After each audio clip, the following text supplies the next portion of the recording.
At my professional awards party, I discovered that my husband was cheating on me, stealing my designs, and selling them to rival construction companies through his mistress. I was so angry that I devised this perfect plan for revenge. But before I tell you my plan, subscribe to the channel and click like. It's great to have you here, and your subscription is a way to show that you enjoy the stories. Now, let me tell you the beginning. I never thought 20 years of building dreams could crumble in a single evening. My name is Vivian Blackwell, and at 42, I'd constructed what I believed was the perfect life. I was Connecticut's most sought-after residential architect, specializing in luxury homes that graced magazine covers and inspired envy. My designs weren't just buildings. They were sanctuaries where families created memories, where love was supposed to flourish. That Thursday night at the American Institute of Architects Gala, I was receiving the Distinguished Achievement Award for my latest project, a stunning lakefront estate that had taken 3 years to perfect. Marcus Diaz, my husband of 15 years, stood beside me in his perfectly tailored tuxedo, his hand on my lower back as cameras flashed. He whispered congratulations in my ear, his breath warm against my skin, and I felt that familiar flutter of pride mixed with love. After all these years, he still made me feel beautiful, successful, worthy. The ballroom at the plaza was magnificent, crystal chandeliers casting golden light over Manhattan's architectural elite. I clutched my award, a sleek glass sculpture that caught the light like a prism, thinking about how far I'd come from that small town in Ohio where I'd sketched house plans on napkins as a child. Marcus had been there through it all, through the late nights in architecture school, the early years when clients were scarce, the sleepless nights perfecting designs that would eventually make my career. He understood the sacrifices, or so I thought. When we met at a charity auction 17 years ago, he was this charming financial consultant who saw potential in my dreams when I was just another struggling architect. He helped me navigate the business side, manage my finances, even suggested the LLC structure that protected my intellectual property. I trusted him completely with every aspect of my life and career. "Mrs. Blackwell," a voice called out behind me as we made our way through the crowd toward the bar. I turned to see Catherine Morrison, a client from 2 years ago, approaching with a puzzled expression. She was elegant in her emerald dress, diamonds glinting at her throat, but something in her eyes made my stomach tighten. "I have to ask you something rather strange," she continued, glancing nervously at Marcus before focusing on me. "I was just speaking with Elena Voss over there, you know, the young architect from Morrison and Associates, and she was showing me photos of a house she designed." Catherine pulled out her phone, scrolling through images with practiced fingers. "Hi, but it looks exactly like the design you created for my Hamptons home. I mean, exactly the same. The curved staircase, the glass atrium, even the specific way you angled the windows to catch the morning light." Her voice dropped to a whisper, as if she was afraid of what she was suggesting. My blood turned to ice as I stared at the photos on Catherine's phone. There it was, my design, my vision, my countless hours of meticulous planning, displayed on Elena Voss's Instagram with glowing captions about her innovative architectural solutions. Every detail was identical: the cantilevered balcony that had taken me weeks to engineer, the custom millwork I'd designed specifically for Catherine's art collection, even the unique stone selection that I'd sourced from a quarry in Vermont. This wasn't inspiration or coincidence. This was theft, pure, calculated theft of my intellectual property. I looked at Marcus, searching his face for the same shock and outrage I was feeling, but what I saw instead made my knees weak. His jaw was clenched, his eyes darting away from mine, and a thin sheen of sweat had appeared on his forehead despite the ballroom's perfect climate control. He knew. Somehow, he knew exactly what Catherine was talking about.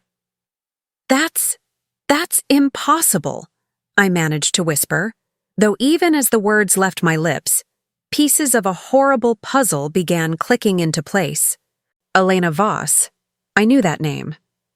She was the pretty blonde who always seemed to be at the same industry events we attended, always making small talk with Marcus while I networked with potential clients.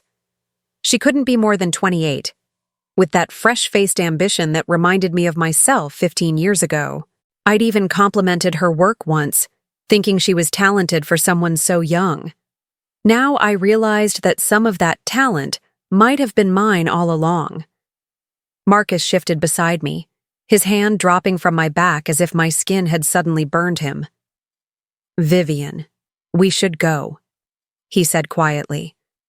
But his voice carried an edge of panic that I'd never heard before. "You've had a long day. And Catherine, I'm sure there's some mistake." Catherine's face flushed with embarrassment as she seemed to realize she'd opened a can of worms. "Oh my goodness. I'm so sorry. I didn't mean to imply. I'm sure it's just a coincidence. These things happen in architecture all the time, right?" But her eyes told a different story as she looked between Marcus and me. She was a smart woman. She'd built her own PR empire from nothing, and she could sense the tension crackling between us like electricity before a storm.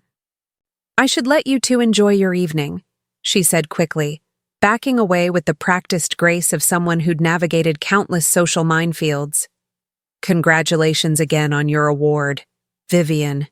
You truly deserve it." As she disappeared into the crowd, I felt like I was standing on the edge of a cliff, looking down into an abyss that would swallow everything I'd built. The award in my hands suddenly felt like a mockery, a hollow recognition for work that had apparently been distributed to my competitors. Marcus grabbed my elbow, his fingers digging into my skin through the fabric of my dress. "Let's get some air," he said, guiding me toward the terrace doors with a firm insistence that brooked no argument. But I planted my feet, something fierce and protective rising in my chest like a mama bear defending her cubs. These designs weren't just my work. They were my children, born from late nights and early mornings, fed by my creativity and shaped by my vision. If Marcus thought he could sweep this under the rug with his smooth words and charming smile, he was about to learn just how wrong he could be. "No," I said loud enough that several nearby guests turned to look. "We're not going anywhere until you tell me exactly what Catherine was talking about." The foundation of my perfect life had just developed its first crack, and I had a sinking feeling that once I started examining the damage, the entire structure might come tumbling down. But I was an architect. I knew that sometimes you had to demolish everything to build something stronger. The ride home from Manhattan to our Greenwich estate was the longest hour of my life. Marcus drove his Mercedes in complete silence, his knuckles white against the steering wheel, while I sat in the passenger seat feeling like my entire world had shifted off its axis. The familiar landmarks, the stone walls lining the Merritt Parkway, the exit signs for towns where I'd designed some of my most celebrated homes, all looked foreign now, like I was seeing them through someone else's eyes. Our house came into view as we turned into our circular driveway, its colonial revival architecture glowing under the landscape lighting I'd personally selected 3 years ago. I'd renovated this place from top to bottom when we bought it, turning a tired 1920s estate into something worthy of Architectural Digest. Now it felt like a beautiful prison, and I was just beginning to understand the bars. Marcus parked but made no move to get out, his breathing shallow and rapid like a man preparing for battle. I unbuckled my seatbelt and turned to face him fully, the award ceremony now feeling like it had happened in another lifetime. How long?" I asked quietly, my voice surprisingly steady despite the trembling in my hands. Marcus kept staring straight ahead through the windshield, his reflection ghostly in the glass. "How long have you been selling my designs to Elena Voss?" The silence stretched between us like a chasm, filled only by the soft ticking of the cooling engine and the distant sound of crickets in our meticulously landscaped gardens. When he finally spoke, his voice was barely above a whisper, and every word felt like a physical blow. 3 years, he said, still not looking at me. Maybe 4. I can't remember exactly when it started. 4 years. 4 years of systematic betrayal while I'd been grateful for his support, proud of his encouragement, trusting him with my most precious creations. I thought about all the times he'd offered to handle the business side of my practice, all the contracts he'd reviewed, all the late nights when he'd said he was working on my accounting while I was upstairs sketching new ideas. Elena is your mistress. It wasn't a question. The pieces had fallen into place with the horrible clarity of a completed jigsaw puzzle. Marcus finally turned to look at me, and I saw a stranger wearing my husband's face. His eyes, which I'd once thought were the most honest brown eyes in the world, now looked calculating and cold.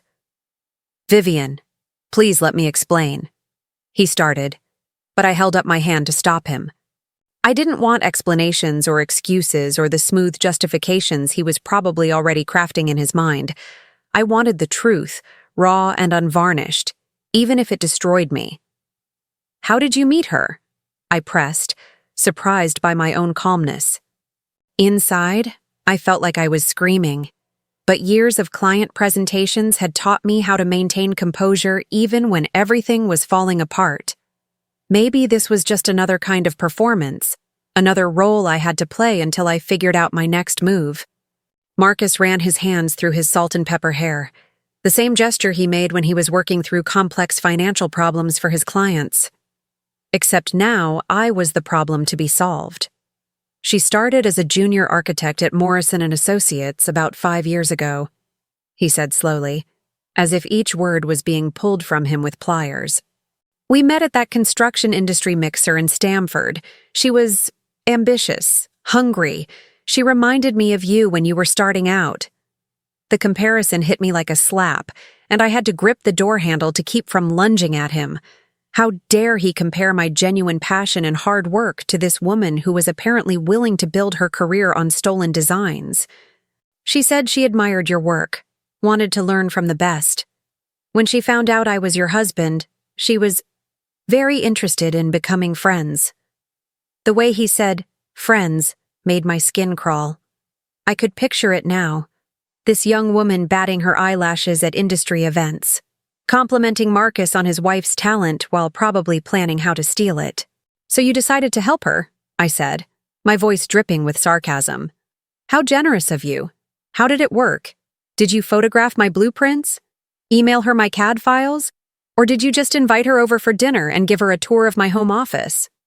Marcus flinched at each suggestion, and I realized I was probably hitting closer to the truth than I'd intended. "And it wasn't like that at first," he said defensively. "She just asked for advice about certain design elements. You were always so busy, so stressed about deadlines, and she seemed genuinely interested in learning. I thought I was being helpful." Helpful. He thought betraying my trust and stealing my life's work was helpful. I wanted to laugh at the absurdity of it, but I was afraid that if I started, I might never stop. "And when did being helpful turn into sleeping with her and systematically stealing from me?" I asked bluntly, done with his careful euphemisms and half-truths. Marcus's face crumpled like he was the victim in this scenario, and for a moment I almost felt sorry for him. "Almost. It just happened, Vivian. You were working 18-hour days. We barely talked anymore except about work. And Elena she was excited about everything. About life, about architecture, about me. When was the last time you looked at me the way she does?" Now the mask was slipping, revealing the selfish, weak man underneath.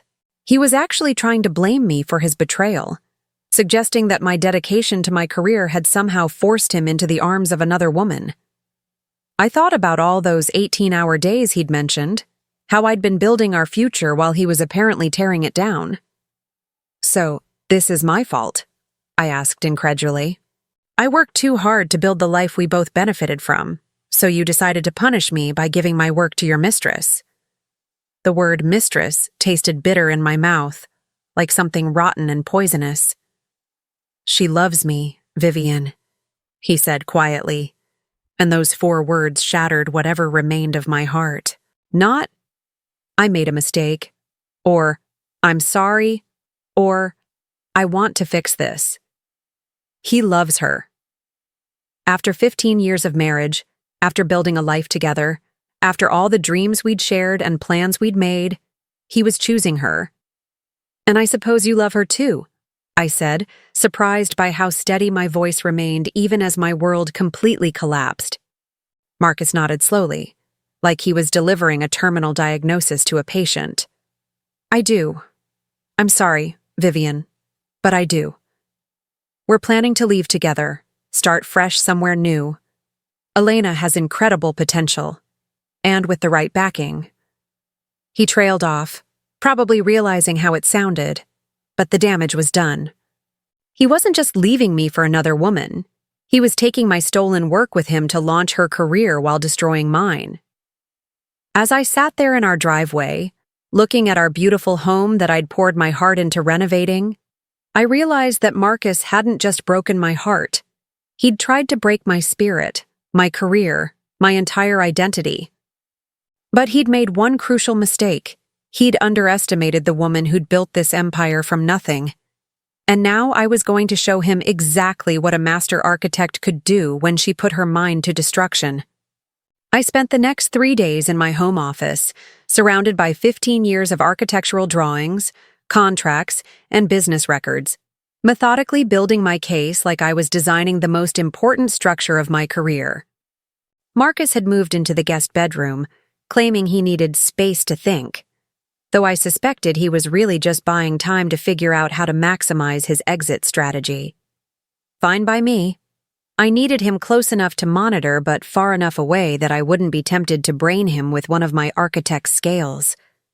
My office had always been my sanctuary, with its floor-to-ceiling windows overlooking our garden and custom-built drafting tables where I'd created my most celebrated designs. Now it felt like a war room, and I was the general planning the campaign that would determine the rest of my life. I'd always been methodical. It's what made me successful in a field where the smallest miscalculation could bring down entire buildings. Now I was applying that same precision to bringing down my cheating husband. The evidence was staggering once I knew what to look for. Hidden in Marcus's financial consulting files, I found contracts between Elena Voss and 3 different construction companies, all for projects that used my exact specifications. She hadn't even bothered to change the architectural details that were my signature. The curved glass features that maximized natural light, the custom millwork patterns I'd developed over years of refinement, even the specific proportions I used for outdoor living spaces. It was like finding my own fingerprints at a crime scene. I photographed everything with my phone, careful to capture the dates, dollar amounts, and Marcus's handwritten notes in the margins. Some of his comments made my blood boil. "V won't notice this one, too busy with the Hartford project," and "Elena thinks we can modify the staircase design for the Connecticut job." They'd been planning this for years, treating my life's work like a menu they could order from whenever it suited their needs. The financial records were even more damning. Marcus had set up a separate LLC, supposedly for his consulting business, but the bank statements showed regular deposits from Morrison and Associates, Elena's firm. The amounts corresponded exactly with the projects where my designs had been used, suggesting she was paying him a percentage of her fees for the stolen work. My husband wasn't just a cheater and a thief. He was running a black market business selling my intellectual property. I calculated the total over 4 years, nearly $200,000 in stolen revenue that should have been mine. Money that could have funded my own firm's expansion, hired additional staff, or simply provided the financial security that Marcus always claimed to be worried about. Instead, he'd been funneling it into secret accounts while lecturing me about being more business-minded with my career. The hypocrisy was breathtaking. But the worst discovery came when I hacked into Marcus's laptop. His password was still Elena's birthday, which he'd claimed was his grandmother's when I'd seen him type it, and found their email correspondence, hundreds of messages dating back 3 years, mixing stolen business information with intimate declarations of love that made me physically ill. Aunt Vivian's new lake house design came in today. Read one message from last spring. "The glass atrium concept is brilliant. Elena, you could definitely adapt this for the Morrison project and probably get featured in Connecticut Home and Garden." Attached were photos of my preliminary sketches, my handwritten notes about the client's specific requirements, even my color palette selections. They weren't just stealing my finished work, they were mining my creative process itself, taking the raw materials of my imagination and using them to build Elena's reputation. The love letters were somehow worse than the business theft. Marcus wrote to Elena with a passion I hadn't seen from him in years, describing their future together in detail that cut me to the bone. "Once we're free of this situation, we can really build something amazing," he wrote in a message from last month. "Your talent, combined with Vivian's techniques and my business connections, will dominate the Connecticut market within 5 years." He was planning to take everything, my designs, my contacts, my reputation, and use it all to launch a new life with his mistress. They'd probably end up in some trendy Boston or New York firm, with Elena getting credit for innovations that were actually my life's work while I was left picking up the pieces of my shattered career. The casual way they discussed erasing me from my own professional legacy was perhaps the cruelest cut of all. I printed everything, every email, every contract, every bank statement, and organized it into neat folders with the same attention to detail I brought to construction documents. Evidence was like a building's foundation. It had to be solid, properly documented, and able to withstand any challenge.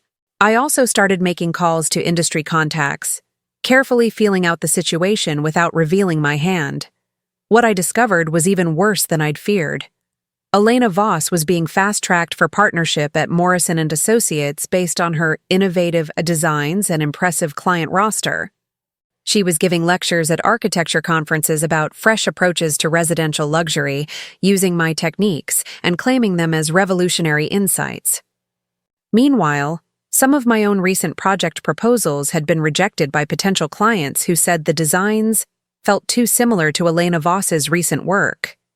She wasn't just stealing my past, she was stealing my future, one copied design at a time. By Thursday morning, I had a complete picture of their operation and a detailed plan for my response. I'd learned long ago that the most devastating collapses happen when you remove the right structural elements in the correct sequence. Marcus and Elena had built their relationship and her career on a foundation of lies and theft. Now, I was going to systematically remove every support beam until the whole thing came crashing down around them. I called my lawyer, my accountant, and my intellectual property attorney, scheduling a war council for the following Monday. Then I did something that Marcus would never expect from his docile, work-obsessed wife. I started planning a presentation that would make my award-winning designs look like amateur sketches in comparison. This wouldn't just be revenge, it would be a masterclass in architectural justice. And unlike my stolen designs, this blueprint would have my signature all over it. The Connecticut Architecture Symposium was held every fall at the Mystic Marriott, drawing the state's most influential architects, developers, and construction executives for 3 days of presentations and networking. I'd been invited to give the keynote address about innovation in luxury residential design, an ironic topic, considering my recent discoveries about where my innovations had been ending up. But I'd accepted the invitation with a smile, knowing this would be the perfect venue for my response to Marcus and Elena's betrayal. They'd both registered to attend, probably planning to network with my contacts and steal more of my ideas. Instead, they were about to witness the most important presentation of my career, and quite possibly the end of theirs. I'd spent 2 weeks preparing materials that would make a trial lawyer weep with joy, all disguised as a routine industry presentation about design integrity and intellectual property protection.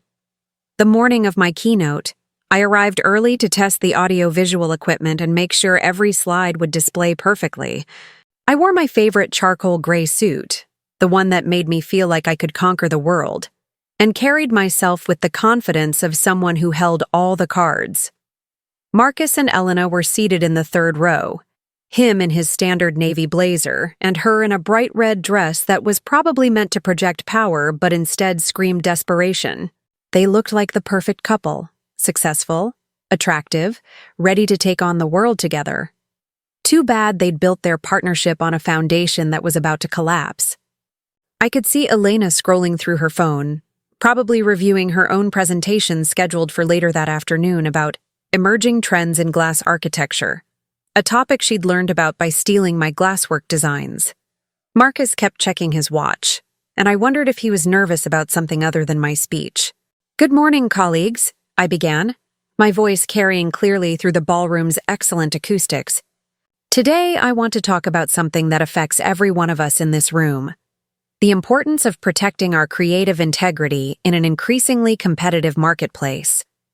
The audience settled in, expecting a typical industry presentation about copyright and patent protection. What they were about to get was so much more. I clicked to my first slide, which showed a beautiful house in Greenwich, one of my award-winning designs from 2 years ago. This home represents 18 months of detailed planning, custom engineering, and innovative problem-solving. Every element was carefully crafted to meet the client's specific needs while pushing the boundaries of residential architecture. The audience murmured appreciatively, recognizing the quality of the work. I could see Elena leaning forward slightly, probably wondering where this was going. But what you might not realize," I continued, clicking to the next slide, "is that this exact design has been reproduced and sold by other architects as their own original work." The new slide showed side-by-side photos, my Greenwich house, and 3 nearly identical homes credited to Elena Voss in various architectural publications. The similarity was undeniable. Every detail from the curved glass atrium to the custom stonework had been copied with precision. A shocked murmur ran through the audience as people began to understand what they were seeing. Elena's face had gone completely white, and Marcus was gripping his program so tightly that his knuckles had turned white. "This isn't a case of similar inspiration or parallel design evolution," I said calmly, advancing to a slide showing overlaid blueprints. "This is systematic intellectual property theft, perpetrated over several years by people I trusted with access to my work." The next 15 minutes were a masterclass in evidence presentation. I showed email screenshots with names redacted, but enough context to make the situation clear. Bank records demonstrating financial transactions tied to stolen designs. Before and after comparisons showing how my innovations had been slightly modified and republished under someone else's name. I even played audio recordings of conversations I'd made with industry contacts, revealing how my reputation had been damaged by the theft. The audience was riveted, with many taking notes and photos of the slides. This wasn't just about my personal situation anymore. It was about an industry-wide problem that could affect any one of them. I could see several major developers in the audience looking very uncomfortable, probably wondering if any of the Elena Voss designs they'd purchased were actually stolen work. "The financial impact of this theft goes beyond simple lost revenue," I explained, showing a slide with calculated damages. "Sûr? When your original work is devalued by inferior copies, when potential clients reject your proposals because they've already seen similar designs elsewhere, when your reputation suffers because you appear to be copying someone who is actually copying you, the true cost becomes immeasurable." I paused to let that sink in, watching as Elena whispered frantically to Marcus. Several people in the audience were looking directly at them now, having recognized Elena from the photos in my presentation. The whispers were starting, and I could see phones coming out as people began researching Elena's published work in real time. The person responsible for this theft had intimate access to my office, my computer files, my preliminary sketches, and my business relationships. They used that access to systematically undermine my career while building their own. For my finale, I revealed the most damaging evidence: contracts showing the financial arrangement between Elena and Marcus, with his consulting LLC receiving payments for design consultation services that corresponded exactly to projects using my stolen work. The theft was facilitated by someone I trusted completely, someone who had access to every aspect of my professional and personal life, I said, my voice steady despite the emotion threatening to overwhelm me. And this betrayal represents not just the theft of intellectual property, but the destruction of professional relationships, personal trust, and 15 years of marriage. The silence in the room was deafening. Elena had tears streaming down her face, and Marcus looked like he wanted to disappear into the floor. Several attendees were openly staring at them, and I could see phones being raised to record what would undoubtedly become the most talked-about presentation in Connecticut architectural history. I'm sharing this not for sympathy, but as a warning, I concluded. Protect your work, trust carefully. And remember that in architecture, as in life, a structure built on a weak foundation will always eventually collapse. The applause that followed was thunderous, but it felt different from the polite appreciation typical of industry events. This was the sound of a community rallying around one of their own, expressing outrage at the betrayal they'd just witnessed. As I gathered my materials and left the podium, I watched Marcus and Elena hurry toward the exit, probably hoping to escape before the full implications of my presentation sank in. But there was nowhere to run now. I'd done what I did best. I'd built something strong enough to withstand any storm, and this time, what I'd built was justice. 6 months later, I stood in the sun-drenched kitchen of my new townhouse in downtown Hartford, sipping coffee and reading the morning news on my tablet. The space was smaller than our Greenwich estate, but every inch of it was mine, designed by me, owned by me, and free from the shadows of betrayal that had haunted my old life. The kitchen opened onto a small rooftop garden where I'd planted herbs and flowers, creating a peaceful retreat 30 floors above the city. It was a completely different kind of architecture than I'd been designing for years, but it felt like coming home to myself. Urban living suited the new woman I'd become, stronger, more independent, and completely done with suburban pretenses. My phone buzzed with a text from my lawyer. Settlement finalized. Wire transfer complete. Congratulations on your new beginning. The number in my bank account was more than enough to fund my fresh start and the new boutique firm I was launching next month. The legal battle had been swift and decisive, thanks to the overwhelming evidence I'd presented and the industry support that followed my symposium revelation. Elena Voss had been terminated from Morrison & Associates within a week, after clients began demanding refunds for projects that turned out to be stolen designs. Several major developers launched their own lawsuits, claiming fraud and demanding damages for using copied work. Her architectural license was suspended pending a full ethics investigation, and word in the industry was that she'd left Connecticut entirely, probably hoping to rebuild her career somewhere her reputation hadn't preceded her. Meanwhile, Marcus's consulting business collapsed when clients learned about his role in the theft scheme. His professional license was also suspended, and he was facing criminal charges for fraud and embezzlement. The divorce settlement had been particularly satisfying. I'd kept all my intellectual property rights, the proceeds from our house sale, and most of our shared assets. He'd walked away with legal bills and a ruined reputation.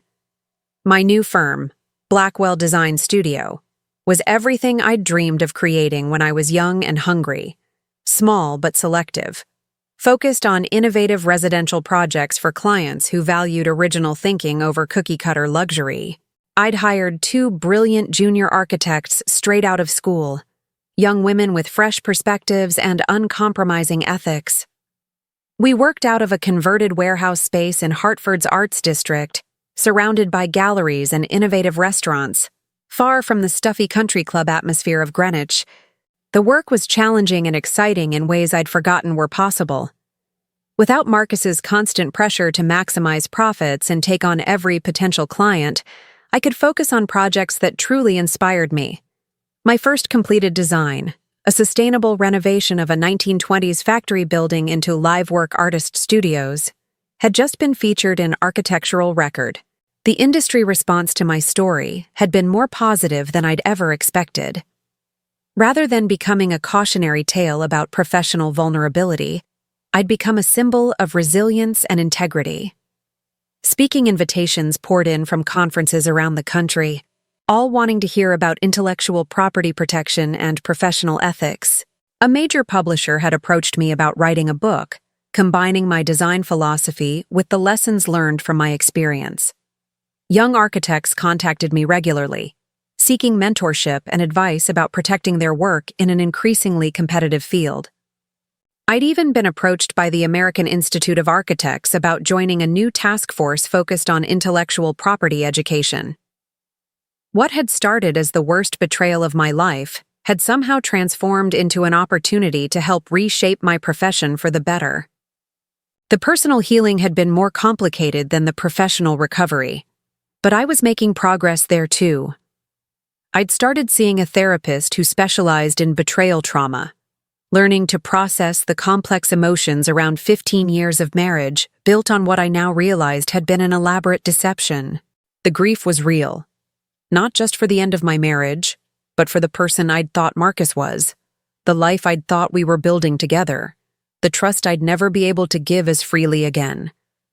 But there was relief too, a gradual lifting of pressure I hadn't even realized I'd been carrying.